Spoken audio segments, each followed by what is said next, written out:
Hello everybody, welcome back to my channel educational panacea. My name is Bhanu Pratap. So guys, जो last video मैंने आपके साथ बनाई थी सीआरपीसी पे, मैंने उसमें सेक्शन 211 कराया था चार्ज का, और डिस्क्रिप्शन में अभी तक मेरी सीआरपीसी की जो भी वीडियोस हैं उसका लिंक आपको मिल जाएगा। इसके अलावा लेबर लॉस की जो भी वीडियोस हैं उसका आपको डिस्क्रिप्शन में लिंक मिल जाएगा, आप चेक कर लेना। तो मैं काफ़ी लंबे टाइम से वीडियो नहीं बना रहा। मैंने लास्ट वीडियो आई थिंक 15 या 16 अगस्त को बनाई थी, और मैंने रीज़न बताया था जिन स्टूडेंट्स के मुझे पर्सनली इंस्टाग्राम पर मैसेजेस आए थे कि मैं वीडियोज़ क्यों कंटिन्यू नहीं कर पा रहा। तो आज हम चार्ज से आगे कंटिन्यू करते हैं सेक्शन 212 से। तो चार्ज का मतलब मैंने आपको बताया था कि चार्ज, देखिए, जब कोई पर्सन को ऑफेंस को कमिट करता है तो उसके बाद उसके खिलाफ जब पुलिस रिपोर्ट बनाती है, पुलिस चार्जशीट फाइल करती है, तो पुलिस बताती है कि ये चार्जेस इसके खिलाफ बनते हैं। 173 के अंदर पुलिस रिपोर्ट फाइल होती है। उसके बाद उस पुलिस रिपोर्ट के अकॉर्डिंग मैजिस्ट्रेट उस पर कॉग्निजेंस लेता है और उसके बाद चार्ज फ्रेमिंग का काम शुरू करता है। मैजिस्ट्रेट चाहे तो पुलिस रिपोर्ट में जो जो चार्जेस हैं उनमें से कुछ चार्जेस को हटा सकता है, डिलीट कर सकता है, कुछ नए चार्जेस को ऐड कर सकता है on the basis of the given circumstances and facts of the case. तो मैजिस्ट्रेट के पास ये पावर है। अब चार्ज बनाने का एक्चुअल में पर्पस क्या है? चार्ज हम इसलिए बना रहे हैं क्योंकि हम एक्यूज्ड को ये इंफॉर्मेशन प्रोवाइड कर रहे हैं कि भाई तेरा इस मुद्दे पे इस सेक्शन के अंदर ट्रायल शुरू होने वाला है। तो हम जो भी एविडेंसेस लीड करेंगे, मतलब प्रोसिक्यूशन जो भी एविडेंसेस देगा वो उसी ऑफेंस के रिगार्डिंग देगा जिसका चार्ज फ्रेम हुआ है या जिसका ट्रायल चलने वाला है आफ्टर चार्ज फ्रेमिंग। और हम जिसका डिफेंस करेंगे, हम उन्हीं ऑफेंसेस के प्रति अपना एज एन एक्यूज्ड हम उसी का डिफेंस करेंगे जिसके खिलाफ मेरा ट्रायल चल रहा है, जिन चार्जेस या जिन ऑफेंसेस में मेरा ट्रायल चल रहा है। तो इसीलिए चार्ज में हम चार्ज बना के हम एक्यूज्ड को एक तरीके से इंफॉर्मेशन प्रोवाइड कर रहे हैं, हम एक्यूज्ड को एक नोटिस प्रोवाइड कर रहे हैं कि आपके खिलाफ ये ऑफेंस, आपने जो भी एक्ट या ओमिशन किया था उसके बेसिस पे ये ऑफेंस कमिट हो गया, जो कि इंडियन पीनल कोड में मेंशन है या फॉर द टाइम बिंग किसी दूसरे लॉ में भी मेंशन है जिसमें सीआरपीसी का प्रोसीजर अप्लाई होता हो। तो ये हम उसको इन्फॉर्म कर रहे हैं एक्यूज्ड को। तो पूरे के पूरे जब आप चैप्टर को देखेंगे ना चार्ज का, तो आपको एक ही चीज समझ में आएगी कि यहां पे हमारा पर्पस है एक्यूज्ड को मैक्सिमम से मैक्सिमम तरीके से इस बात को बताना या समझाना या एक्सप्लेन करना कि भाई तेरे खिलाफ इन ऑफेंसेस में इन सेक्शंस में ट्रायल होने वाला है। क्योंकि जब तक चार्ज फ्रेम नहीं होगा ट्रायल शुरू नहीं होगा। चार्ज फ्रेम होगा और उन्हीं फ्रेम्ड चार्जेस के ऊपर, उन्हीं सेक्शंस या उन्हीं ऑफेंसेस के ऊपर प्रोसिक्यूशन अपना एविडेंस देगा, एक्यूज अपना एविडेंस देगा, और and that will result into acquittal और that may result into conviction. तो सेक्शन 212 से पढ़ते हैं। सेक्शन 212 कहता है कि जब कभी भी आप चार्ज बनाते हो तो आपको चार्ज बनाते वक्त कुछ पर्टिकुलर्स भी मेंशन करने पड़ेंगे, जैसे कि टाइम, जैसे कि प्लेस, जैसे कि डेट, जिस टाइम पे ऑफेंस कमिट हुआ है, किस जगह पे ऑफेंस कमिट हुआ है। क्योंकि आपका पर्पस क्या है? आप एक्यूज को ये इन्फॉर्म करना चाहते हो कि इस जगह पे, इस टाइम में, इस दिन तूने ये वाला ऑफेंस कमिट किया था या तूने ये एक्ट परफॉर्म किया था, जो कि एक्ट इंडियन पीनल कोड में ऑफेंस के तहत आता है। ठीक है, तो वो चीजें आपको मेंशन करनी पड़ेगी। लेट सपोज किसी पर्सन के अगेंस्ट, जिस पर्सन के अगेंस्ट उसने ऑफेंस कमिट किया है उस पर्सन की डिटेल मेंशन करिए। लेट सपोज उसने किसी मूवेबल प्रॉपर्टी के अगेंस्ट कुछ ऑफेंस कमिट किया, जैसे थेफ्ट किया है, तो मूवेबल प्रॉपर्टी के बारे में आप उसको बताइए कि आप उसकी डिटेल वहां पे प्रिस्क्राइब करिए। लेकिन 212 के अंदर ही एक और चीज प्रिस्क्राइब है कि अगर मान लीजिए वो क्रिमिनल ब्रीच ऑफ ट्रस्ट करता है या मिसअप्रोप्रिएशन करता है, तो वहां पे पर्टिकुलर स्पेसिफिक आइटम मेंशन करना जरूरी नहीं है। आप ग्रॉस सम भी मेंशन करेंगे ना तो आपका काम चल जाएगा। ग्रॉस सम मतलब कि लेट सपोज कि आपने क्रिमिनल मिसअप्रोप्रिएशन किया तो किस किस आइटम के खिलाफ किया। नहीं, आप अगर ये भी लिखते कि अराउंड 5 लाख का या 5.5 लाख का मिसअप्रोप्रिएशन कर दिया और एक आपने पर्टिकुलर आइटम मेंशन कर दी, तो भी काम सफिशिएंट हो जाएगा। और एक चीज और ध्यान रखना कि जब offences of the same kind एक ही साल के अंदर अगर कमिट होते हैं सब्जेक्ट टू 3 ऑफेंसेस, तो उनका ज्वाइंडर ऑफ चार्जेस भी हो जाता है। अभी मैं आगे आपको 219 पढ़ाऊंगा, जब 219 सेक्शन पढ़ाऊंगा, और Satwant Singh versus state of Punjab की जजमेंट जब पढ़ाऊंगा, तो उसके अंदर मैं आपको एक्सप्लेन करूंगा कि 219 एक ऐसा प्रोसीजर भी प्रिस्क्राइब करता है जहां पे सेपरेट ट्रायल ना करके आप चार्जेस को, एक व्यक्ति के खिलाफ अगर चार्जेस बन रहे हैं तो उसको आप ज्वाइन भी कर सकते हैं और एक ही ट्रायल से काम चला सकते हैं। तो उसकी कंडीशन क्या है, उसकी सिचुएशन क्या है, वो समय में 219 में मिलेगा। तो 212 में हमने इतना सीखा कि आप वहां पे डिटेल मेंशन करेंगे, टाइम, डेट, प्लेस मेंशन करेंगे। अगर कोई आइटम है तो आइटम की स्पेसिफिकेशन मेंशन करेंगे। किसी के खिलाफ अगर ऑफेंस हुआ है तो उस व्यक्ति की डिटेल आप मेंशन करेंगे। वो चीजें आपको 212 में प्रिस्क्राइब्ड है। Now 213 manner of committing the offence. मैंने आपको ये चीज बोली कि एक्यूज्ड को हमें इन्फॉर्म करना है कि भाई आपके खिलाफ ये चार्ज बनते हैं। तो इसी इंफॉर्मेशन या एक्यूज को, इसी नोटिस को प्रोवाइड कराने के लिए, अगर एक्यूज को ये चीज समझ में नहीं आ रही, हालांकि ऐसा होता नहीं है प्रैक्टिकली, अगर एक्यूज को ये चीज समझ नहीं आ रही तो जो ऑफेंस उसने कमिट किया है, हम उसमें उसका मैनर भी प्रिस्क्राइब करेंगे कि उसने ये चीज किस मैनर में कमिट करी थी जिसकी वजह से ये ऑफेंस की कैटेगरी में फॉल हो गया। कि जैसे लेट सपोज मैं सेक्शन 186 आईपीसी की बात करता हूं। सेक्शन 186 आईपीसी कहता है कि आप अगर पब्लिक सर्वेंट अपनी ड्यूटीज को डिस्चार्ज कर रहा है और आप उसको उसकी ड्यूटी डिस्चार्ज करने में ऑब्स्ट्रक्शन क्रिएट करते हो, किसी प्रकार की रुकावट क्रिएट करते हो, तो उस केस के अंदर पब्लिक सर्वेंट आपको पकड़ सकता है, क्योंकि आप एक ऑफेंस कमिट करते हो सेक्शन 186 के अंदर। इसी तरीके से अगर कोई पब्लिक सर्वेंट को एग्जीक्यूशन कर रहा है किसी ऑर्डर का, कोर्ट के ऑर्डर का, आप उसको रोकने की कोशिश करते हो, उसको एग्जीक्यूट नहीं करने देते, तो उस केस में आप एक ऑफेंस कमिट करते हो। ये सारा 185, 184, 186 वाला एरिया में फॉल करता है आईपीसी के अंदर। तो उस केस में जब आप चार्ज बनाओगे तो 213 कहता है कि आप सेट आउट करो, सेट आउट मतलब एक्सप्लेन करो कि किस मैनर में उस बंदे ने इस ऑफेंस को कमिट किया है, किस मैनर में आप उस पर ये चार्ज लगा रहे हो कि उसने एक ऑफेंस कमिट किया। मैं फॉर एग्जांपल कि जैसे कि लेट सपोज मैंने बोला कि भाई मैं एक public servant, as a public servant मैं एक अपनी ड्यूटी परफॉर्म करने आया था, मैं एक नोटिस लगाने आया था किसी के घर पे। आप उसके पड़ोसी थे, आपने मुझे उसके घर पे नोटिस नहीं लगाने दिया, आपने मेरे को पब्लिक ड्यूटी परफॉर्म करने से ऑब्स्ट्रक्ट करने की कोशिश करी, आपने ये ऑफेंस कमिट किया। तो वहां पर मैं प्रॉपरली एक मैनर एक्सप्लेन करूंगा कि कैसे आपने मुझे ऑब्स्ट्रक्ट किया, कैसे आपने मुझे अपनी ड्यूटी को परफॉर्म करने से रोका एज अ पब्लिक सर्वेंट, इसीलिए I am charging you under this particular section. जैसे सेक्शन 186 का मैंने आपको एग्जांपल दिया।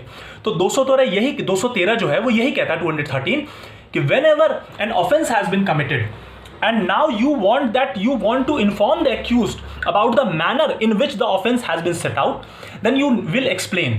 हालांकि कुछ ऑफेंसेस ऐसे हैं जहां पे उसको अपने आप में ऑफेंस मेंशन करने से ही वो सफिशिएंट है, जैसे कि थेफ्ट अपने आप में सफिशिएंट है। जैसे कि अगर आप मर्डर का चार्ज किसी पे लगाते हैं, आप किसी पे 302 का चार्ज बनाते हैं, या फिर आप कल्पेबल का भी चार्ज बनाते हैं, 304 का भी चार्ज बनाते हैं, या अटेम्प्ट टू मर्डर 307 का बनाते हैं, अटेम्प्ट टू कल्पेबल होमिसाइड 308 का भी चार्ज बनाते हैं, तो उस केस में वो अपने आप में फिर भी सफिशिएंट है। आप चाहें तो आप उसमें भी मैनर को सेट आउट कर सकते हैं, आप उसमें मेंशन कर सकते हैं, क्योंकि आपका पर्पस क्या है? आपका पर्पस यहां पे उसको सजा दिलाना नहीं है, आपका पर्पस है एक्यूज्ड को एक प्रॉपर इंफॉर्मेशन प्रोवाइड करना कि why we are charging you under this section, और व्हाई वी आर सेइंग कि आपने ऑफेंस कमिट किया है, इसलिए इस चार्ज पे आपका ट्रायल चलेगा। तो वो चीज हम एक्यूज को नोटिस प्रोवाइड कर रहे हैं, इंफॉर्मेशन प्रोवाइड कर रहे हैं, ठीक है। Now coming upon 214। अच्छा, मैं एक एग्जांपल और इसमें दे रहा था कि आपके बेयर एक्ट में एग्जांपल है कि अगर जैसे कोई व्यक्ति चीटिंग करता है, आपने उस पर 420 का चार्ज बना दिया, तो 420 का चार्ज बनाया तो आप उसमें सेट आउट कर सकते हैं कि क्या तूने किया है, किस मैनर में तूने वो एक्ट परफॉर्म किया है जिसकी वजह से हम तुझ पे 420 का चार्ज बना रहे हैं। तो ये चीज आप मैनर आप एक्सप्लेन कर सकते हैं। नाउ 214 कहता है कि जो भी वर्ड्स चार्ज में आप मेंशन करेंगे वो वर्ड की जो सेंस इस्तेमाल होगी या वो उस वर्ड की जो इंटरप्रिटेशन होगी वो वही इंटरप्रिटेशन होगी जो कि उस ऑफेंस के कंटेक्स्ट में वो इंटरप्रिटेशन ऑलरेडी प्रिस्क्राइब्ड है या ऑलरेडी वो इंटरप्रिटेशन यूज होती है। जैसे कि मैं एग्जांपल देता हूं, जैसे कि मैंने बोला कि you have committed culpable homicide not amounting to murder, या मैंने बोला कि यू हैव कमिटेड और you are being charged for culpable homicide amounting to murder, जिसको शॉर्ट फॉर्म में मर्डर भी बोलते हैं।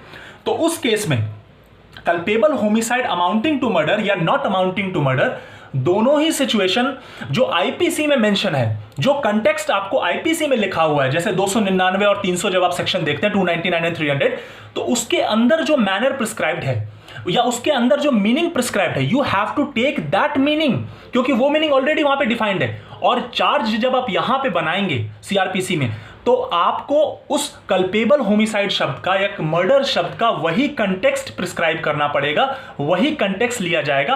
That particular word shall be taken in that particular expression which has been mentioned in the Indian Penal code.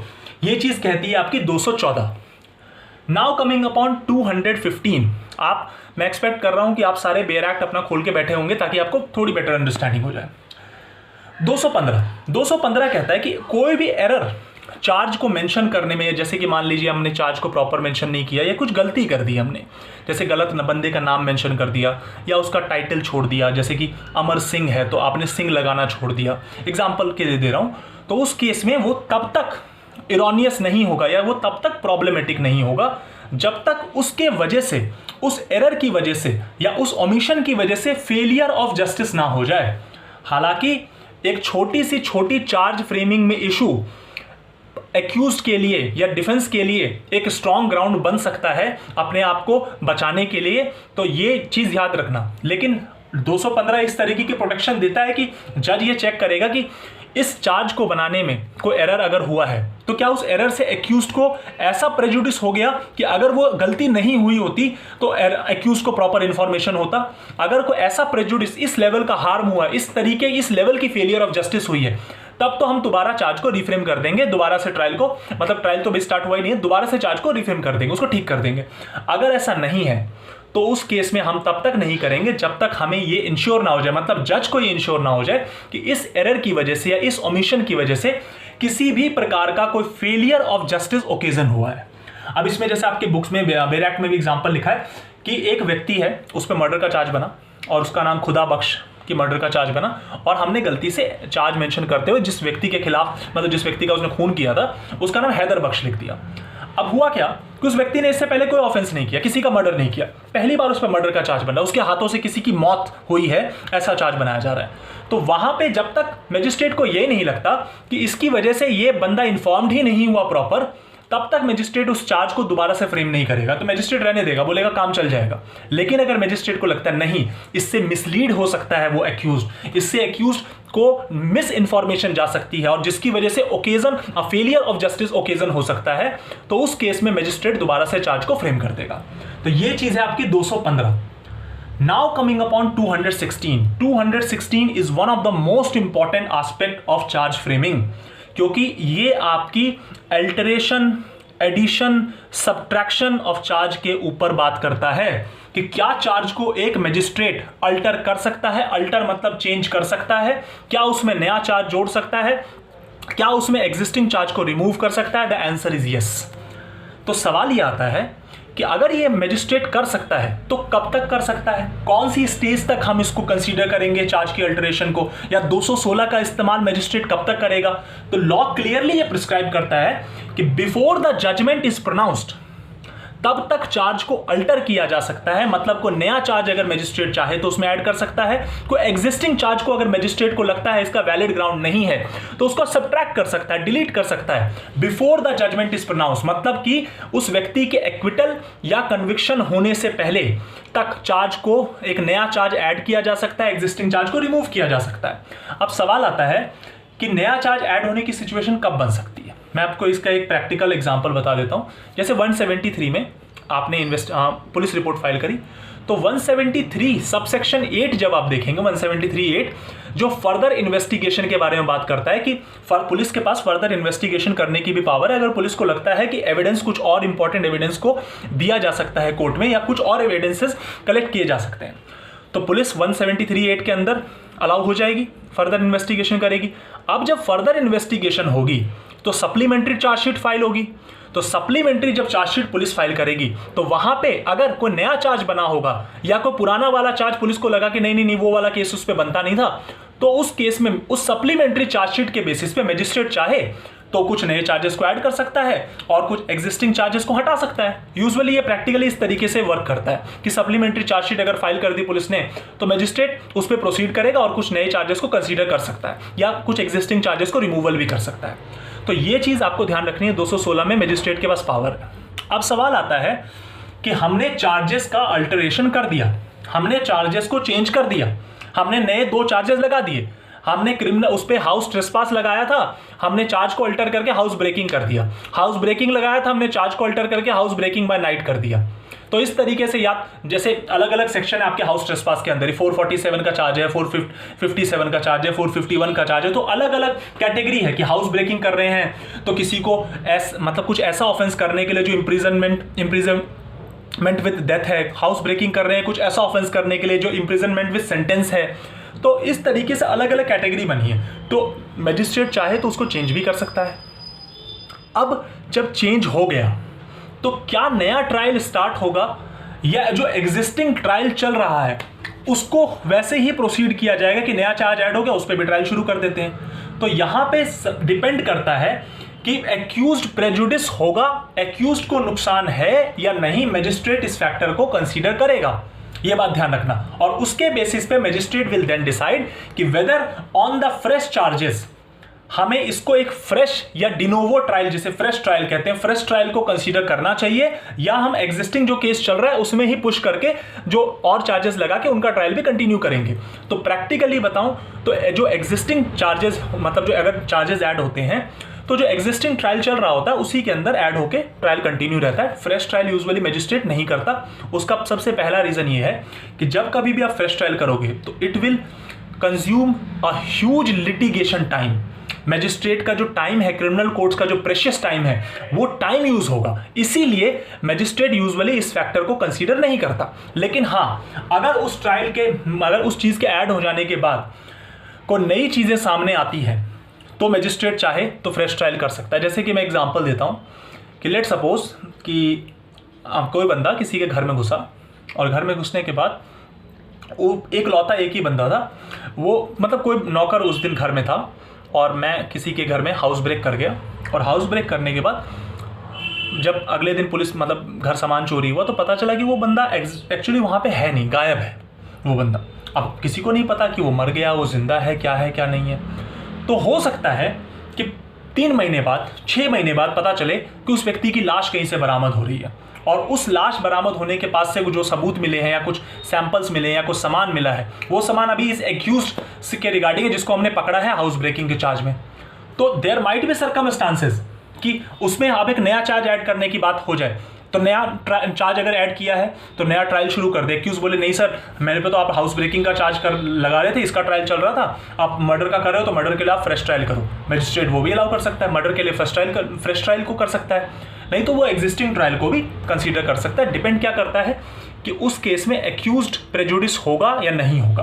क्योंकि criminal jurisprudence का अगर आपको rule पता होगा तो क्रिमिनल ज्यूरिस्प्रूडेंस में हमेशा ये चीज रहती है कि unless the accused guilt is proven beyond the reasonable doubt, the accused shall be presumed to be innocent. तो ये जो इनोसेंस का जो प्ली है ना, ये एक्यूज्ड को फेवर कर जाता है हमेशा। तो ये आपका 216 तक मैंने आज कराया। नेक्स्ट वीडियो में आपकी अब जल्दी ही कंटिन्यू कराऊंगा। अभी मेरा वर्कलोड उतना ज्यादा नहीं है तो मैं रेगुलर रह सकता हूं।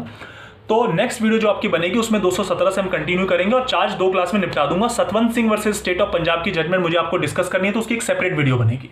Thank you so much guys for giving your precious time to me. Thank you very much.